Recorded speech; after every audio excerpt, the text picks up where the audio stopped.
This is Ms. Yeomans recording a lecture for medical terminology for the digestive system. So the digestive system has four main purposes and jobs that it must do in order to function properly.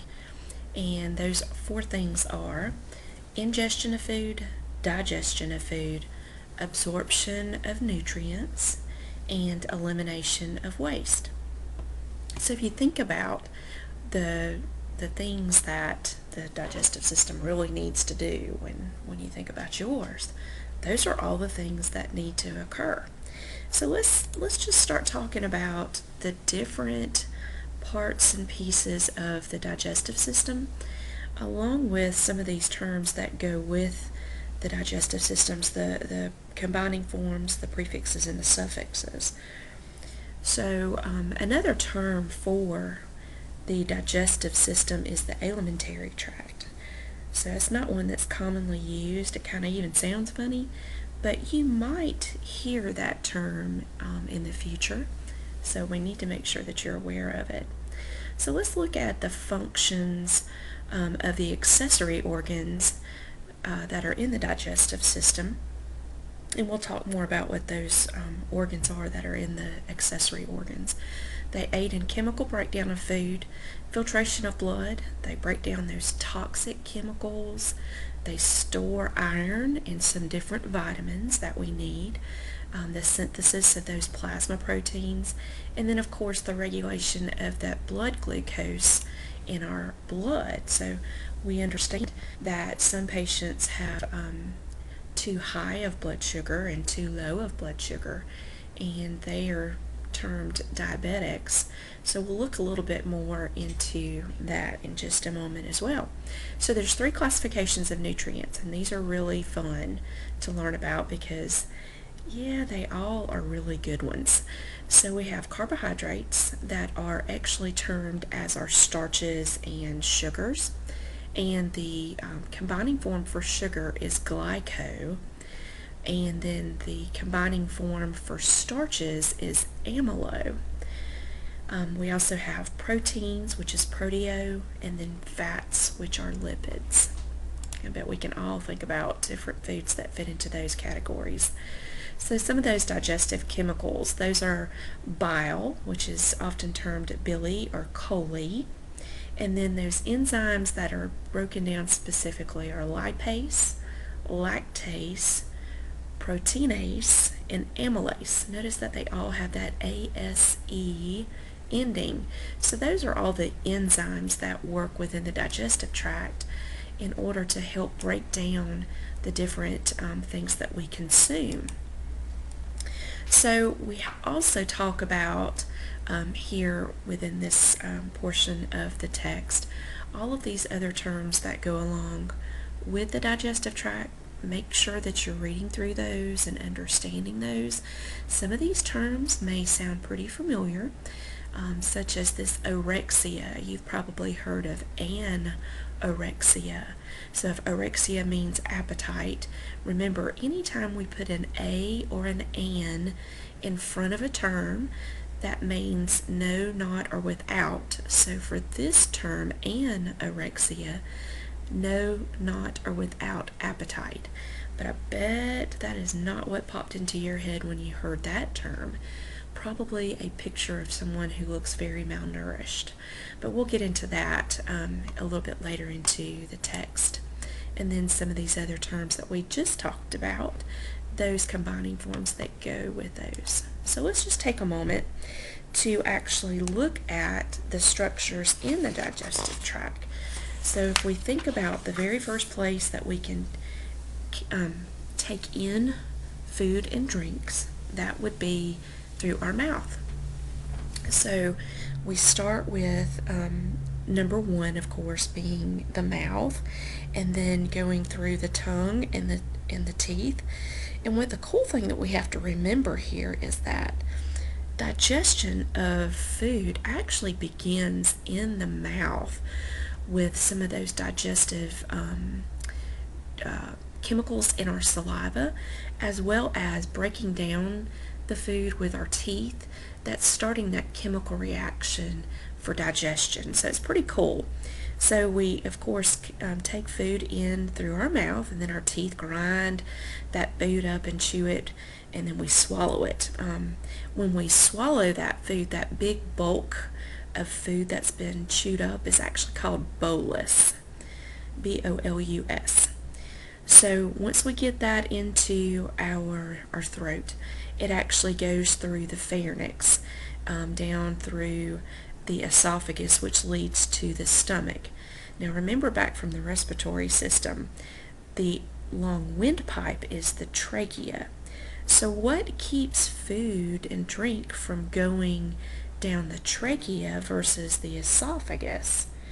You guessed it, it's that epiglottis. So we've got to make sure that that little booger is working right. So once that bolus goes down the esophagus, it leads to the stomach. And number 4 there in the picture on the screen is actually pointing to the stomach. A lot of people say, oh, my stomach hurts, and they're pointing to their abdomen, but that's really in their intestines. The stomach is actually just a smaller organ. Is positioned kind of in the upper left quadrant of the abdominal cavity. Okay, so we get that food to the stomach. We have all those digestive juices that start to break down all the foods chemically and mechanically. Then the liquid mass called chyme is passed from the stomach into what we call the small intestines. So from the stomach go into the small intestines, where we start to have some of that digestion continue, but then we start seeing the absorption of the nutrients start to begin there. So then we get through the small intestines, it's actually broken down into 3 parts called the duodenum, the jejunum, and the ileum. And then we get from the small intestines into the large intestines. So if you remember back from our earlier chapters in this particular class, we talked about how there were different planes and aspects. Well, here's how we're going to remember some of those in just a moment. But with the large intestines, it's the bigger part here. The smaller intestines are this kind of folded up and wadded up portion in the middle, the center. So once the food and the chyme leaves the small intestines, it's going to go into the large intestines. And one thing that we pass going into that large intestines is this little hangy thing down here at the bottom. It's called the appendix. That's on my list to ask when I get there, why in the world we need that darn thing. But we've got an appendix, a xeriform appendix, and then we see the ascending colon, which is this portion on the patient's right side. So this goes up, so that's why it's termed ascending. And then when we go across here, this portion of the colon is termed the transverse colon. Remember how that transverse plane divided the patient into a top and a bottom because it went straight across? So that's exactly what the transverse colon is doing here. It's going straight across. Then we turn back around and we go downward. So this portion is actually called the descending colon.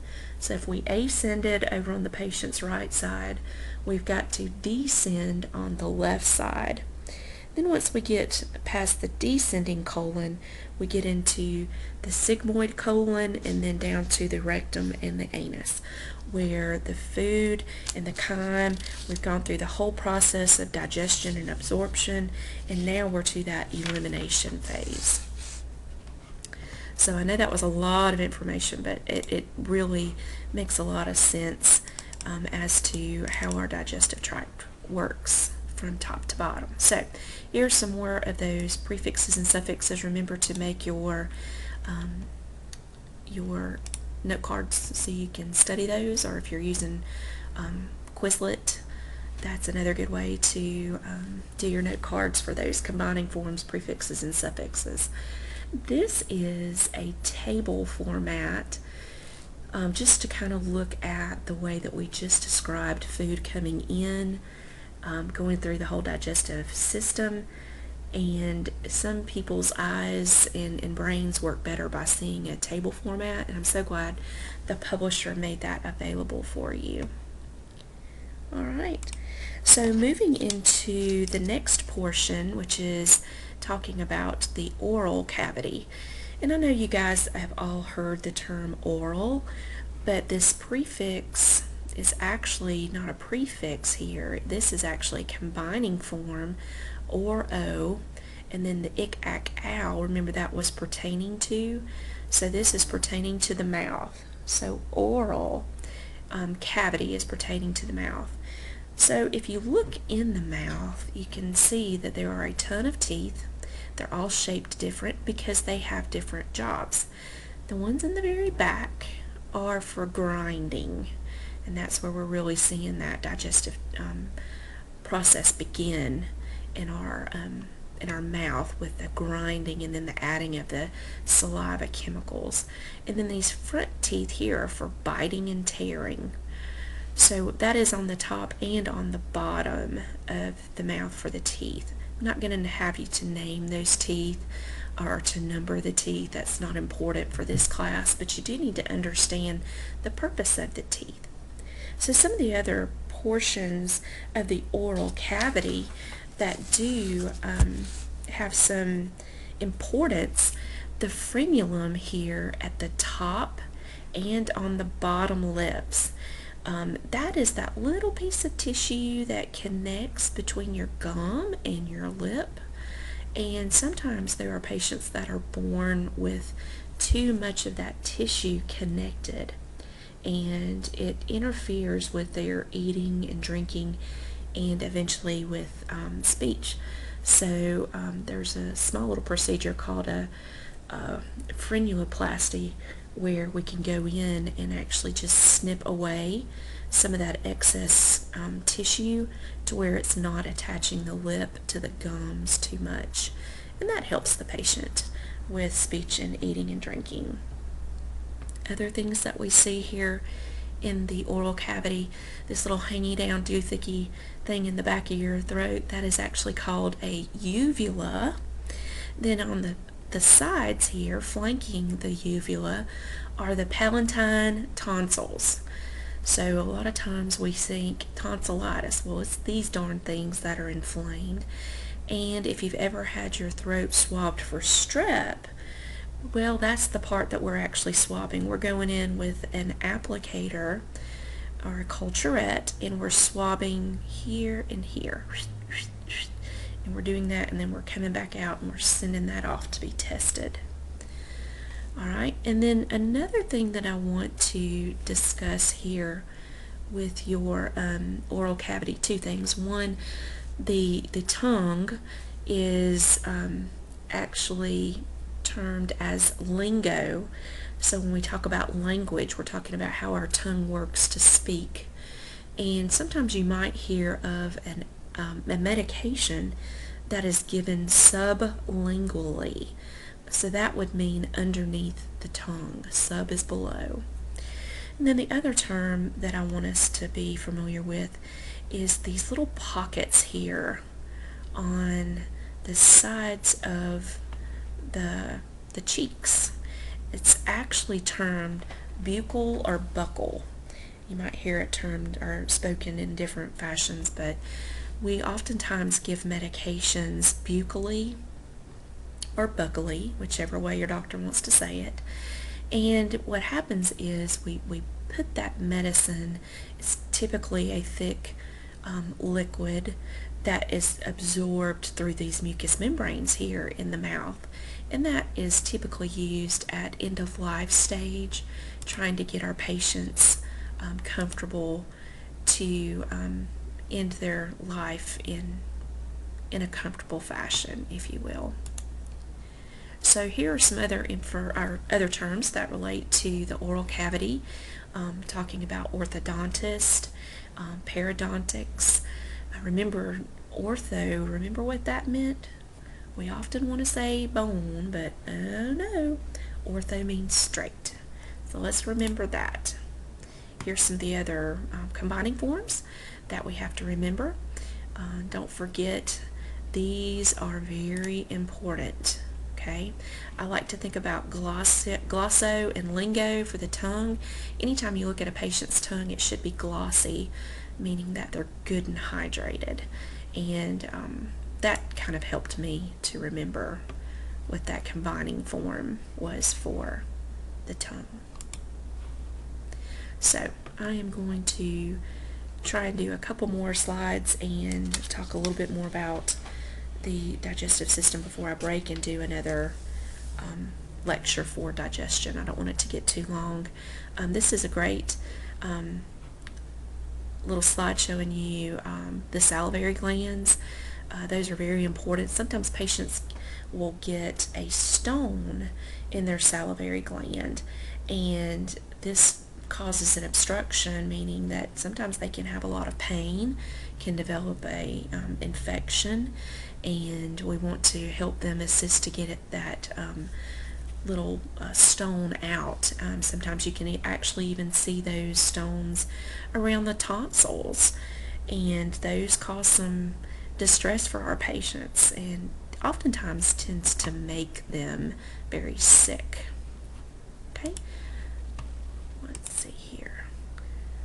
So the upper digestive tract is the pharynx, the esophagus, the upper and the lower esophageal sphincters, and then the post-esophageal areas.